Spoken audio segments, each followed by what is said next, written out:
Welcome to Black Country Extra. It's Saturday, it's 5 o'clock, and we have some quirky things on Black Country Extra.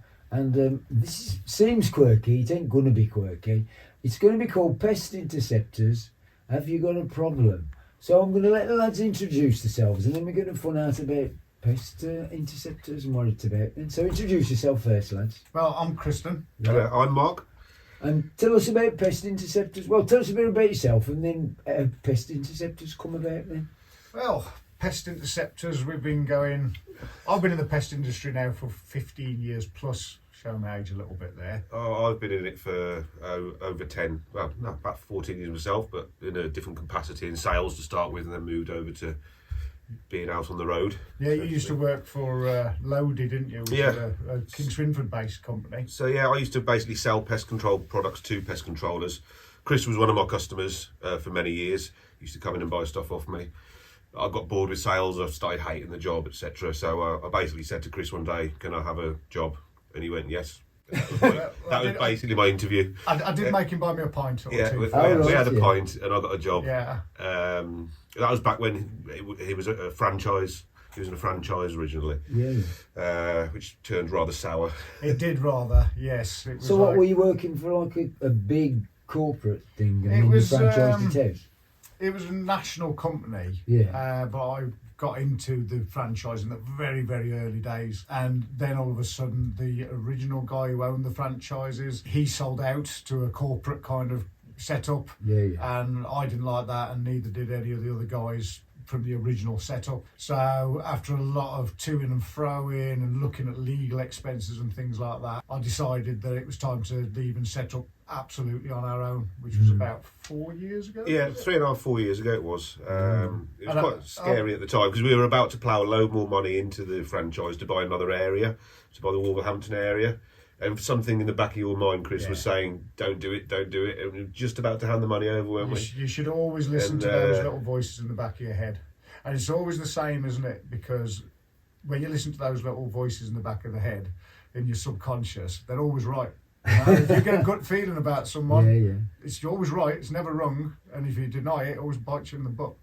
But we made the decision, and I wish I'd have made it years earlier. Instead of to-ing and fro-ing, I wish we'd have left when we had the first chance to leave. And was this just pre-COVID then? A couple of years before COVID. Oh, was it a couple of years before COVID? Yeah. And you talk about franchising and buying regions, so is there like an allocated region that you can take over? Yeah, you basically buy a postcode area, into a postcode area. So here was the DY postcodes. Like I say, we were just about to buy the WV postcodes to do the whole Wolverhampton area. Ended up not doing it. It was the best decision ever, really. That's how most franchises work, isn't it? I'm just so happy that we did what we did and we took the jump, take the leap of faith, trust in yourselves, and the rest has been history, as they say. So we basically decided on, we had to decide on a name then. We came up with Pest Interceptors after lots of different to-ing and fro-ing. And then we basically kind of pretty much stole the logo from Police Interceptors on Channel 5. Did I not say that? The lawyers are there going, we got him. It was so strange how it worked, wasn't it? Because we were wanting to keep it along something to do with like an emergency service, because that's how we feel when we get called out to places. Quite often we feel like one of the emergency services. It was like we were on something along those lines. It was to and fro and different names, different ways to do it. And then it was Police Interceptors was all over the media at the time. And I thought, Police Interceptors? That looked good. But if it was Pest Interceptors, it kind of describes what we do. Because we specialise in solving the problem without killing anything if we can help it. And we do that by intercepting the pests before they become a problem. And so that's how the kind of name came to fruition. But it had a brilliant round kind of story in a way, didn't it? Because when we ended up on TV, on Channel 5, it was like, they might notice our logo's about the same and all the rest of it. That's what they haven't picked up on it yet, so I think we're safe with that one, to be honest with you. Yeah. And what does it take to set it up then, and who'd you get the postcode off, and how does it work? That was when it was the franchises, obviously. Obviously, Yeah. we're not a franchise now. No, you're Hopefully, not. in the future, we will be doing franchises in the next year or two. Yeah, yeah. We want to take this nationally, really. But again, it's big jumps, and you've got to be in the right position at the right time to do these kind of things. And we will do it. It's one of the things on our list of things to accomplish, like coming on Black Country Radio. Yeah, yeah, That's yeah. one on our lists. And So- here we are. Tell us about this TV thing then. You know, Well, you're famous on TV. It's a bit strange how it came about. We basically, not long after we became Pest Interceptors, we got a brand new 4x4, nicely signed, written, looks the absolute dogs, you know, a proper head turner of a van. And I jokingly put on my Facebook one day, oh, you know, wait till Channel 5 see this, you know, they'll be coming knocking on our door. Never thought anything about it. Literally a year after that, to the day, it popped up on my Facebook memories. And that very day, we got a message from somebody of production company from Channel 5 saying, can we use some of your Facebook videos on our programme? To which we Well, it was cheeky as ever, because you've got to be cheeky, ain't it? just turned around and said, yeah, How you can have some, how but much- how about we actually be on the programme? Oh, And yeah. after a few conversations Yeah. backwards and forwards, they said, all right then, yeah. But I think that what clinched it was when we told them the story about how I'd got a mouse problem in my own house. And it was, I'm so glad it was my house, because if it had been a customer, I'd have been pulling my hair out and having sleepless nights. But the Yeah. sleepless nights were mine. Yeah. But the producers, they found out about this story, plus all the other things we do, and they just loved it. And they thought it was hilarious that I was suffering from pests myself. And it's like, we're not impervious to them. We've had every pest known to man, I think. Yeah. Yeah, yeah. That mouse problem, though, that you're talking about, that went on for weeks. And usually with mice, 2 weeks, we've job done with a customer, hopefully, touch wood. But his part, it went on for weeks. Yeah. Tried everything, pulling floorboards up. Like, I even had to get in touch with the council, didn't I, and actually use legislation for myself, which in 15 years of doing this, I've only ever had to get customers, because only the customer can get in touch with the council about this legal precedent that there is, Oh, I see. where they can force someone to, like, say my problem was my neighbour. I love all old people. I get on with old people like a house on fire. This old lady who I live next door to, not so much. The mice were coming from hers. They were coming from Oh, I hers. see. Yeah, yeah. And they were house mice. So most people think mice is mice. Yeah. Well, they're not. You've got field mice and you've got house mice. With field mice, it's very, very important that it's not done with poisons. And that's something I'd love to talk about in a little bit. The reason you can use poisons on house mice once you've identified them is because of the rate that they breed. One pregnant female house mouse can turn into 2,000 mice in 1 year. And then you don't even do the maths for the second year. Yeah, yeah. You know, they are literal. They make rabbits look like they're not interested in procreation. Seriously. You know, they can get pregnant while they're pregnant. I think that's the only animal in the mammal world that can actually do that. So their gestation period's 6 weeks, but they can actually get pregnant again at 4 weeks. So they're double pregnant. It's unbelievable. And when you do the maths on it, it's just mind blowing. So she'd got this problem next door. And when we traced it back, like I say, thank God it was our house, my house, because it meant I'd got all the time in the world. It wasn't just on a visit every week. So I was there all the time thinking about these mice, how are they getting there? And when we worked it out, they were coming out of her kitchen. It was a normal terraced house, but we were adjoined end terraces, so there wasn't an open loft space or anything like that. What they were doing, they were coming out of her kitchen on the back, going along the fence line.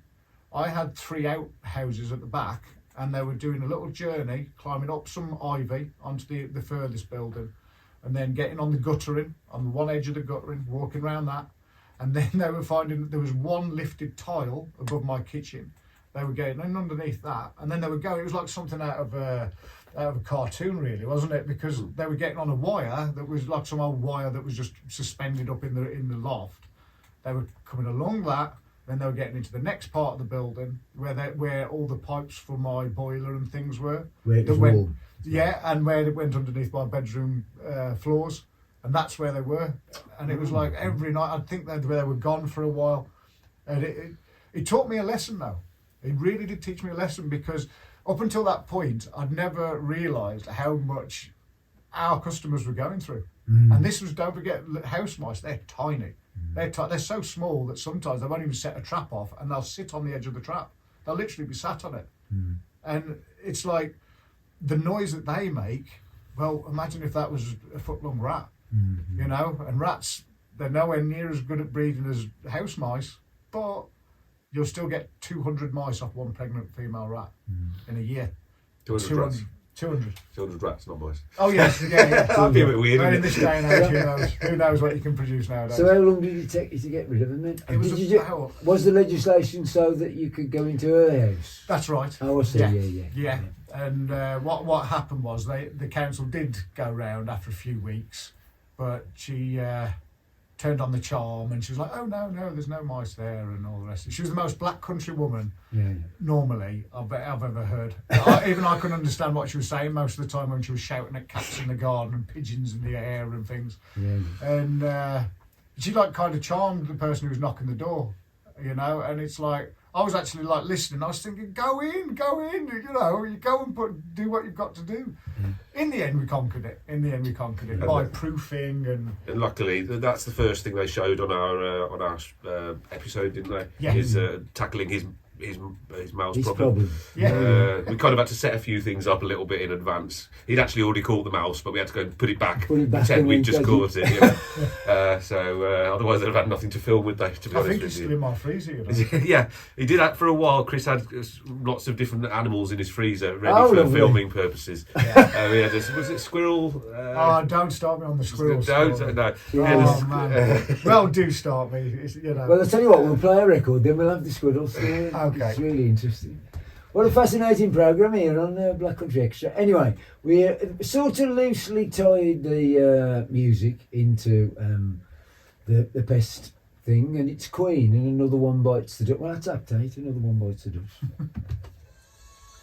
Back on Black Country Extra, well, we've heard about mice, but there's a squirrel story somewhere, so off air. Never say anything off air that we can't broadcast here, so it's about squirrels then, so how's this come about? Well, it was when we was filming for Channel 5, wasn't Yeah, it? so like I just said, Chris had some various different animals in his freezer, just ready because we had to film like two episodes of this TV show, and we thought, well, we need to make sure we have stuff to film, because if we turn up and there's nothing in the trap, it's the most boring thing that anyone's ever going to watch. Yeah, and, So, and it was a lot of effort, wasn't it, that we was putting in. They People kind don't of- realise how much effort goes into filming these little things. It took ages, and they kind of did say to us beforehand, "Oh no, you can't really set anything up." Well, we had to. Yeah, basically. we weren't going to risk it, Billy. Yeah, We yeah. weren't going to risk it, mate. We'd caught a squirrel on a different job, and it was a job where they were filming was someone. It was like a little apartment block, Yeah. wasn't it? And there was major squirrel problems up there, and we'd set traps the week before. But the fear of us going back there after all this filming, and you have to do everything 20 takes and all the rest of it, so it's perfect. And I thought, I ain't doing that and not having a squirrel. So we'd caught a squirrel on another job, and what we did, I'd put it in the freezer. And when we went up the stairs to this apartment where the loft hatch was, and I got Mark to do a little bit of redirection, if you Yeah, understand what I'm I saying. basically kept the cameraman talking Busy. aside while Chris. And I basically- said, I'll go and check them traps. But what they didn't realise was, literally down my trousers, seriously, Squirrel. a frozen squirrel down there. Right? I've never moved so quickly. I got up that loft hatch, I could hear Mark talking some rubbish just to keep him entertained, like, you know. And I'm across this loft, I get this thing, puts it in the trap, boom, and back downstairs. I was like, yeah, we've been lucky. Then they sussed that it was like a frozen squirrel. Well, Well, I it presume- defrosted a bit down his trousers by that point. Yeah, I'm hot stuff, man. I'm hot stuff. Oh my God. So that was one of many. So we did the same thing with the rats and the mice. We just had to place them in appropriate places, ready for the that camera was people. disgusting, wasn't it? Yeah. The one thing we didn't set up so much, or at all really, is when we did the bed bugs and the cockroaches. I mean, they were blatantly, obviously there was thousands and thousands of cockroaches in the one house. That didn't need setting up, and we wouldn't have been able to place 1,000 cockroaches in somebody's It house. was a case of someone else's unluckiness was our kind of luckiness, because a lot of the time round here in this area in Stourbridge, King Swinford, it's very rare we get called out to cockroaches or bed bugs, really, compared to all the other things we get called out about. But these two jobs that we went to, that was unbelievable. The one, they got cockroaches and bed bugs. Really? It was unbelievable. Everything we moved in the kitchen was just like you'd lift like something up off the side, and then all of a sudden 1,000 cockroaches just. Yeah, there was like a fly rucksack everywhere. or something on the side, wasn't there, in the kitchen, and you like lifted the flap up. The cockroaches just darted from inside this. Really? And this family was still living there at the time. It was Oh, like a family wow. of 4 or something. Yeah. And we went upstairs in the bedroom. We opened the cupboards. There was all cockroaches in the bedroom and stuff. I mean, it made great TV. We didn't have to set that up at all. Yeah. One landed on the cameraman's head, didn't Yeah, it? yeah. And the thing was, because like us, we do our job right, but sometimes, you know, we ain't got time for putting on big white overalls and hats and everything else sometimes. Yeah, yeah. But these guys, because it was like pests and there was Londoners, you know, Southerners, well, they were like, they were scared of everything, They were weren't they? terrified. They had like the So- proper. They looked like oh. they were going into like a nuclear bunker or Bunker. something. They had Yeah. like a space suit on almost. Yeah, and as luck would have it, all the cockroaches and bed bugs was all falling on them. You know, it was exciting times, wasn't I it? remember the last scene of that episode. We both walk out the house and Chris looks at me and I've got a cockroach on me. He went, "There's one on you there," and I just opened the door, just threw it back inside and walked off. But I mean, he couldn't. I suppose he couldn't have come at a better time, could he? Because was it when you were just or hadn't long started? About a year, and Yeah, Yeah. been going about a year. Yeah. the timing though, in a way, was truly terrible because we was on prime time on Channel 5, and so 9 o'clock, and it just so happened to coincide with Anton The Deck's first episode of I'm a Oh. Celebrity, Get Me Out of Here was Oh, on at the right. same time. Yeah, yeah. Nobody was watching us. They were all No, watching no. Anton Deck, weren't So they? it was a little bit disheartening, but you got to keep on getting up and trying, haven't you? Yeah, yeah, Well, yeah. the good thing is, though, it does get repeated still quite often now. I mean, occasionally somebody will send us a message on Facebook or whatever saying, "Did you know you're on telly at the minute?" We'll switch 5-star on and it'll be And you repeated. get to a job and they go, "You're on the two that was on Channel 5." Well, it's kind of strange that. It's like on all our trucks, we've got our scene on TV on the back of the trucks, as you would. Yeah, yeah. But weirdly, we get recognised so much more off our YouTube channel Really? than all those hours that we've been on primetime TV. Yeah, yeah. It's mind-boggling. We turn up, especially me, because I'm like Yeah, kind you're the of face on of the most YouTube, yeah. on the YouTube channel. And sometimes I turn up to a job where the guys have been out and it's like the second or third visit and people are scratching their heads a bit. And I turn up there and people are like, Tom Cruise has turned up. Really, it's insane. It's insane. It's like, they go Did all they like, say, "Can you autograph me dead rat?" and things like that? Can you leave the rat and autograph it? we do get quite the repetitive joke syndrome, don't we? Like I think every job has that. It's Yeah, like, yeah. oh, how does the jokes go now? Like if I go into a factory and doing pest control, they're like, "Oh, he's the biggest rat. Can you get rid of him? Or Oh, have you got yeah. anything to get rid of my ex-wife?" and that kind of stuff. Oh, We get that all the yeah, time. the ex-wife, yeah, or the All that wife, time. no, not Yeah. necessarily the Yeah. ex-wife. Yeah. We get that quite often. It does say here you've been on other television programs. What's that then? Well, Chris, Well, quite a while ago now, I went on that Take Me Out, Oh, yeah. and that was entertaining. When I went on it, I didn't really go on it to go and find a girlfriend, Yeah, yeah. but I was single at the time, and it was when I was part of this franchise. So the boss man, he said to me, "Chris, I'll bung you a few quid if you can get our logo on ITV on prime time, like I'll bung you a few quid." So I was like, "Okay, yeah, put my name forward," and I went through the auditions and I got on it, and it takes months. People don't realise. People think you just queue up and get Yeah. on this show. It takes months and months and months and different interviews and different stuff. But somehow I got on there. I got in the love lift. But by the time I got there, I'd met a girl. Oh, You see, right. but I put so much effort in, and I wanted this bung off my boss Yeah, yeah. for going on there. I didn't want to let the side down as well, so I had to explain to her, "Look, I've got to do this. I've got to go on there. I promise you, I won't get a date." Now, no one believes me when I tell them this story, Yeah, obviously, Billy. You know, but I ended up getting a blackout, All right. right? But it wasn't about my looks. It wasn't about my looks, Mark. You look at me like that as much as you like. Because when I came down the love lift, I only lost about 5 lights, which is pretty good because I was 45 at the time, I think, or Oh, 40. right, yeah. I was at least 40. yeah. I've aged since then, obviously. But I didn't lose too many lights. But then, of course, as soon as you say you're a pest controller, That was it, yeah. Boo, boo, That was boo, it. boo, boo, boo, boo. And then, there was 2 or 3 towards the end, and I couldn't get rid of them. It was insane. And the one of them was, she was super fit, wasn't she? I think Alicia, I think her when name I was. yeah, for when I've watched it back a couple of times, you seem like super arrogant. I think you were just Well, I trying did. to get. I had What to. as a personas try and put them off? My like? girlfriend would have gone mental, wouldn't she? Yeah, if I'm yeah, going yeah. into the Fernandos or the Isle of Fernandos with some fit nerd, she'd have gone mental. And but you know the mad thing about it, Billy, right? I went through all this, and I'll tell you how I got rid of him. I said to the one girl, I said, well, the truth of the matter is, she said something about my dogs, because I had these beautiful little dogs at the time. I said something about, well, if the dogs need to be put down, so be it, because you're well fit, or something along them lines. And of course, that was it then. Put her up. Boo, boo, boo, boo, boo, and I was out, that was it. And I thought, right, I'm out of here now. But, oh man, and then everywhere I went to the pub, I went to the Anchor down in Kimber. You know, the place that does all the cobs and everything's Yeah, always yeah. packed in there. I went in there the next day. And I totally kind of forgot that it was on the TV that day before. Like, I didn't think anything of it.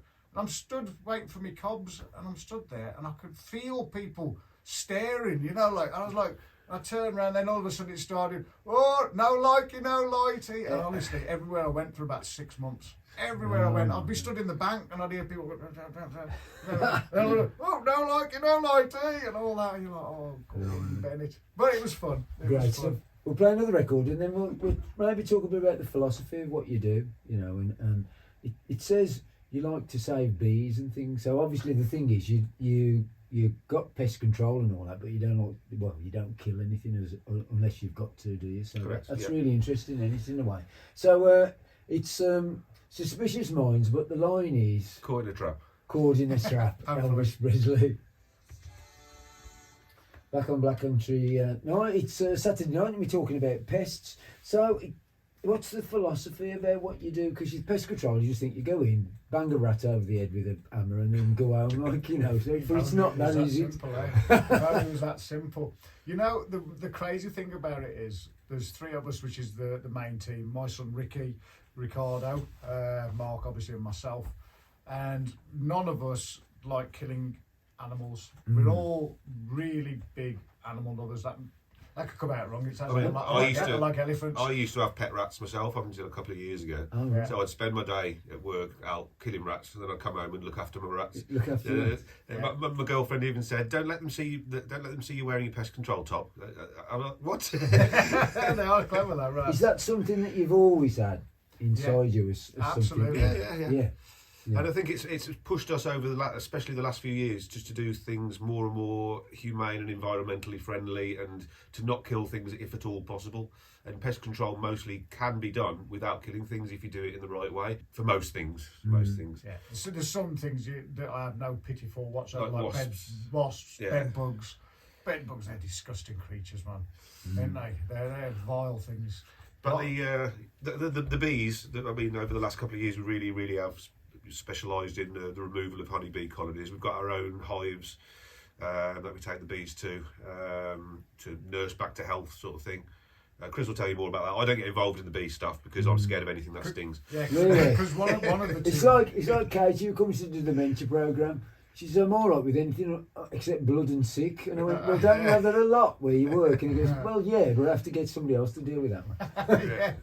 Mark doesn't like anything stingy, do you? No. Oh, right. So it's always down to me and Ricky for getting the bees out of chimneys. Because bees, honeybee colonies, and bumblebees as well.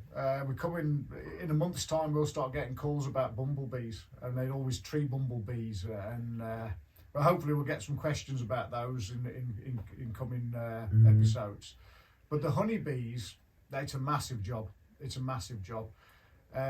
Is this where they get under the eaves and stuff like that and build a hive? Or Mainly what it is, it's chimneys is their favourite place. Oh, right. But they can get in cavity walls as well. Now, a colony of honeybees can be anywhere. This time of the year, it's down to its bare minimum, so it'll be about 20,000 bees in there.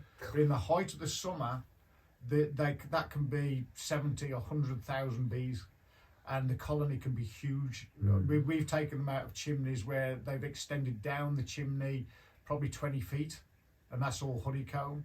We had one this summer, didn't we, when we was taking it out, and we took so much honey out of it. There was 100 gallons of honey. blimey. Is that right? 100 gallons? That sounds a bit too No, much. 100 litres. 100 litres of honey. 100 litres. 100 litres of honey. But that's still a hell of a lot of stuff to bring down off a roof, you know. And So as the summer goes on, the jobs get more and more difficult. We won't take any bees out until the first day of spring. We've already got 4 or 5 booked up, haven't we? Yeah. That got in touch with us later last year, and we explained to them taking them out now is a lot more difficult, hence a lot more expensive. Plus, we want them to have the whole of the summer for them to help rebuild. We help them as much as we can. We basically have to take all the honeycomb out, all the brood comb where all the babies are there.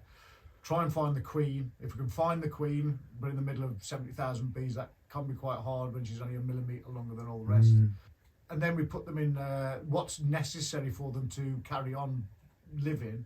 We put those into like what's called a nucleus hive, a little beehive basically. We wait for all the bees to follow into there. We get them all out of the chimney. When we have to take everything out of the chimney, we feed any honey back to the bees once we take them to our quarantine apiary, which is over at a farm in Kimber.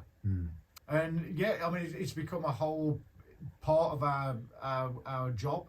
And that's why we started our YouTube channel, wasn't it? Because there are still people out there that think it's okay to go around killing bees. Yeah. And it's not. Well, you read in the paper how they're diminishing it, the population's diminishing, and because of, folks they're having astroturf and stuff like that. There's just nowhere for them to go. It's like people contact us, and obviously they say, "Can you get rid of my bees?" And they're expecting us to turn up and just spray them or something. Whereas we explain, look, we have to remove them. It's a massive job. It's a lot of money, but it can take 2 days, 3 days. The longest one we did.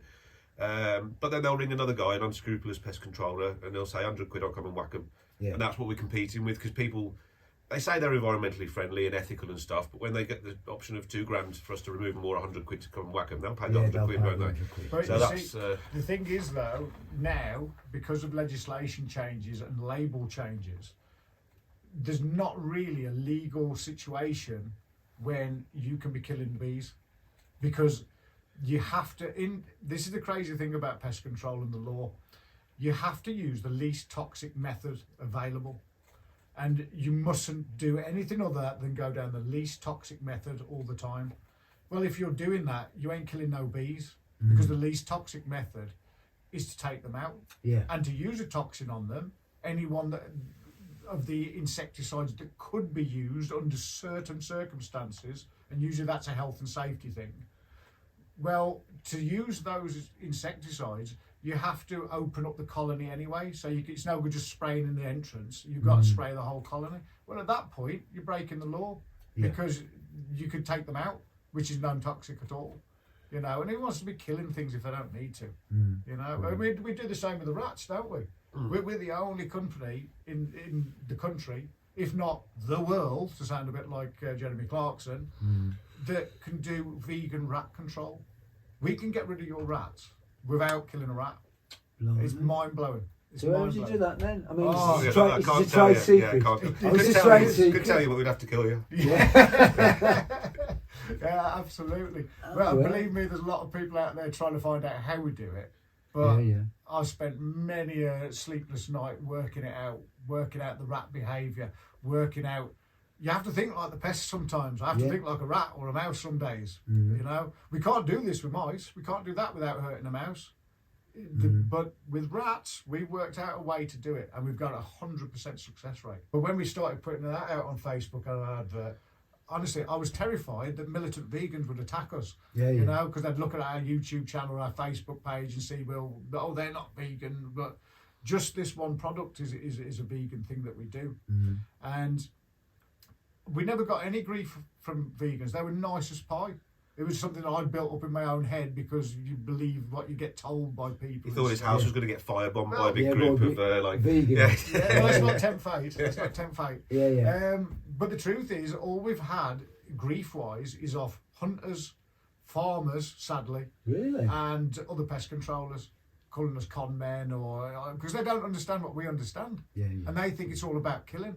And then what they really want to do is shoot things and blow things' heads off. It's crazy. We've got a rifle. I've used it 5 times in 15 years. And that's only when there's no other option to do it.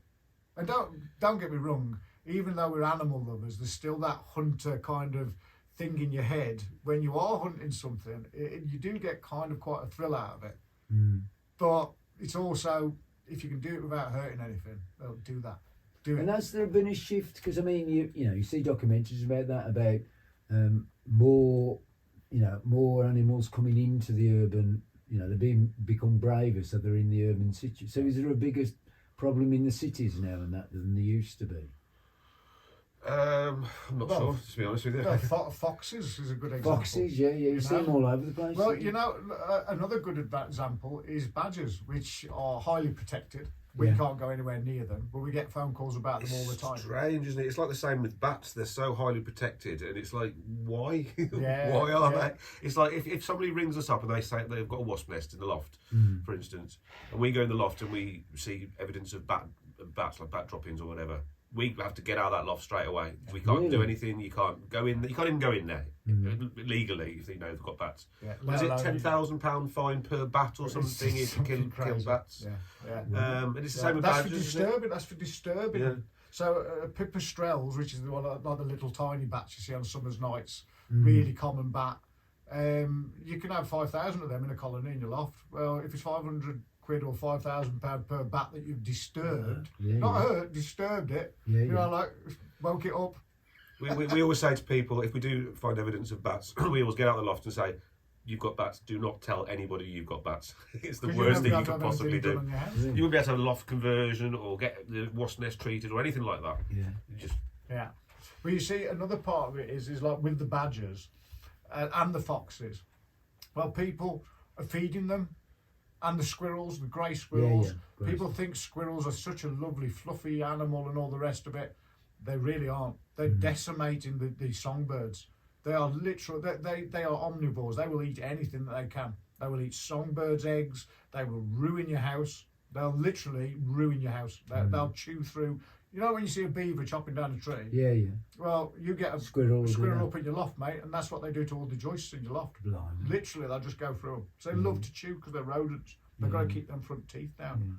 But you see, like with badgers, our advice always used to be, what you want to do is get your husband, all right, because he's got to be male urine, all right, and he needs to go out on a night, send him to the pub, get him out in the garden, he'll love it. Yeah. We around you, the Oh, I've heard that, just fiddle all over your garden, And it used to work, Billy. Really? It used to work. But now, because the reason it worked was because of those evil, horrible beep people, right? They used to go badger baiting and stuff. Yeah. So the badgers had a natural fear of man, not of woman, man. And that's why it had to be male urine. Yeah. But over the last 10 years, it's stopping working because they've lost their natural fear of man.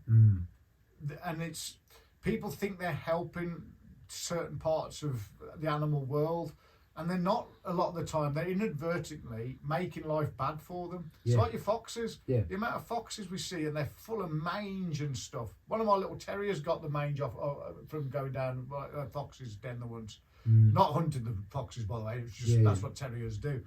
And honestly, I've never seen a dog in so much agony and pain, and the scratching herself, making herself bleed. And that was with modern treatments. Foxes ain't got that, So stop feeding them is what I'm saying, because they might look cute and fur when they're pups and all the rest of it, the foxes, but you're not doing them any real favours, because when they're out in the wild, you never see a fox with mange. Those wild badgers, they ain't coming anywhere near you. But the badgers around here, I literally see them go up and down our street all the time, foxes and badgers. It's unbelievable.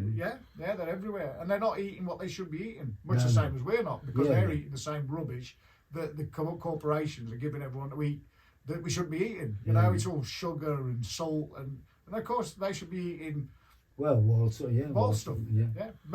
Same as us. Have you got any fears? I mean, you said you don't like wasps and stuff, but have you got any fears in terms of what you'd be confronted by? Like I say, wasps and bees are my thing, and heights and traps. Basically everything.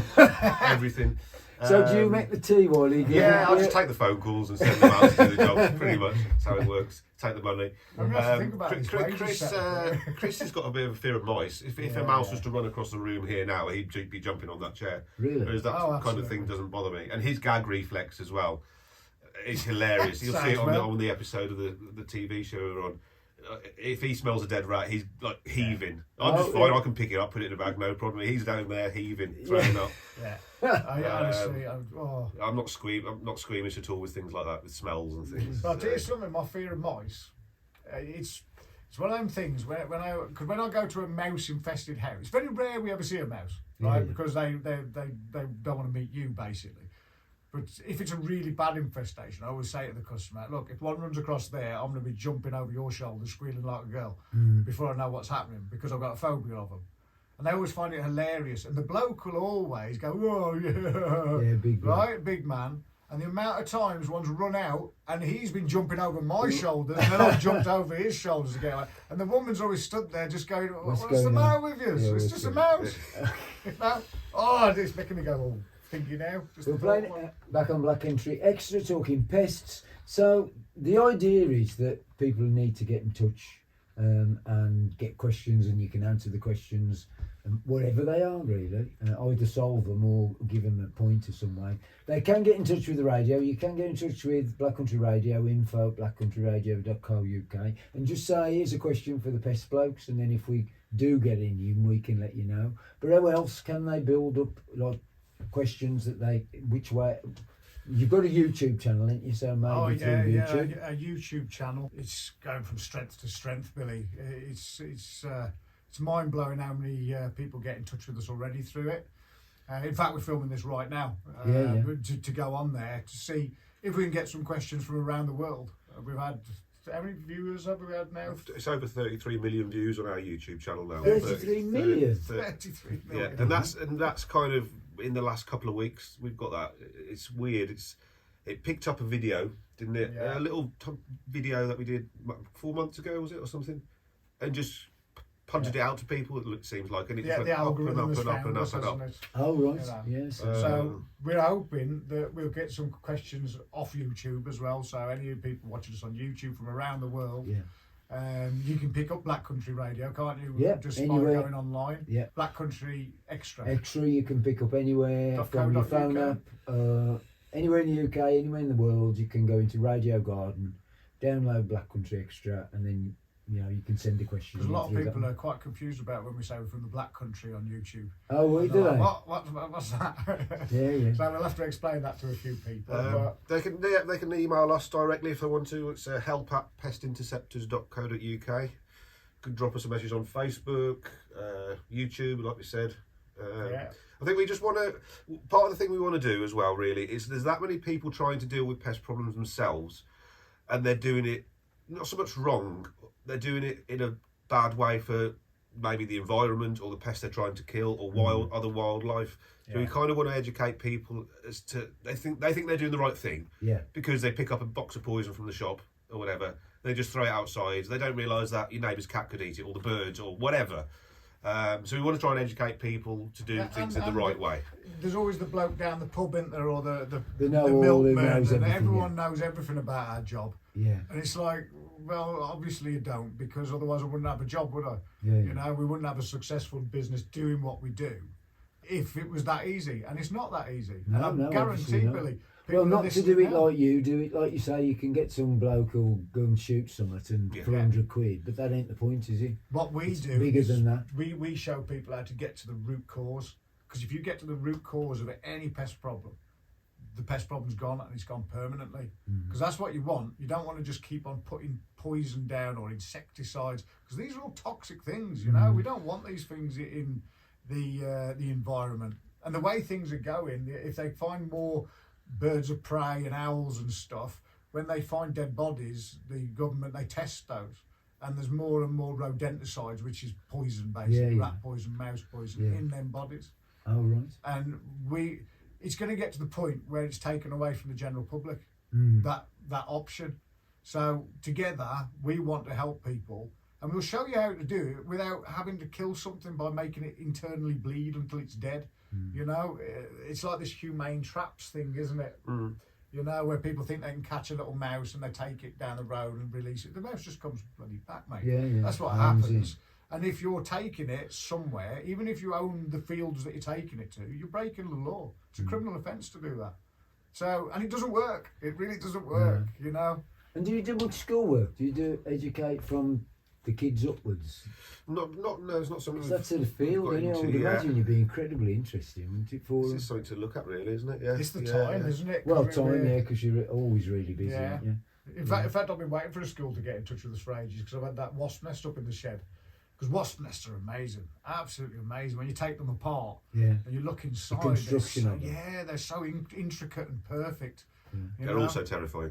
They are terrifying. Yes. Yeah, yeah. he'll have a cup of tea while you have a look at the wasp. There's nothing worse than on a hot summer's day and you're in a loft and it's boiling and you're sweating and you're in a bee suit and you're Yeah. confronted by thousands of angry wasps. Yeah. That is like my idea of absolute hell. But the bees can Honestly. be even worse, can't they? Remember that one video we did on our YouTube? Oh, you got stung about 20 times in the face in about a minute. Yeah, it was insane. Because bees, they can be. It's a genetic thing with them sometimes, or if they're not very well as a colony, they get super aggressive. And we took out this one bee colony. You couldn't see for the bees. You couldn't get them off you fast enough to be able to see out your veil. They followed us 300 metres up the road. And Oh my God. it was terrifying, proper terrifying, but all good fun. Yeah. All good fun. So, I mean, you'll see that on YouTube On the and YouTube. on our YouTube So channel. is the YouTube under pest control? Pest Is that- Interceptors. Pest interceptors. Yeah. Yeah, under Pest pest Interceptors. interceptors. You'll find us on there. Yeah, yeah. I think we're kind of the leading one in the UK now. Yeah, When I yeah, looked we at- are. I checked all the other big boys in the industry on YouTube, and they've got like 1,000 subscribers. We got 30, 35. Yeah, 35,000. Not 35,000 subscribers. Oh, wow. So if you want to subscribe, please do, because that gives us a bit of encouragement and it tells us we're doing what we need to do. Because Yeah, yeah. people won't subscribe to you unless they like what you're doing and No. you're explaining it properly. You know. So if they need to send you some questions, they can do that through YouTube. The stuff you've filmed today, that will go up on YouTube. And, Yeah. and then hopefully we can build up some questions and get a second show sorted and then start building from that, really. That would be awesome. And also, if there's any skills out there, get in touch with them, because I can't see that it couldn't be incredibly interesting for kids to see what to do. Because again, you educate from the young up, don't you? So if you educate them to, to look after the environment, and they are really aware, the young kids, aren't they? Yeah. Much more aware than we Yeah. were when we were kids. And they're clever and they're open-minded. Yeah, and, that's it. Open-minded. You know, they want information. They're like sponges, Yeah, aren't they? yeah, that's Yeah. We ridiculous. love that. But we really want to help people out here. Yeah, send us your questions. Send us your questions. Absolutely. Fantastic. Well, And it's on been Facebook brilliant. as well. They can send them Yeah, on on Facebook, yeah. Our Facebook page again, Pest Interceptors. Pest Interceptors on Facebook. Absolutely brilliant. Well, I hope everybody's enjoyed it, because I have, and I hope you go through the YouTube or send us an email here, and we'll have some questions for the lads for next time they come in, and we'll see you next time. Ta-ra a bit.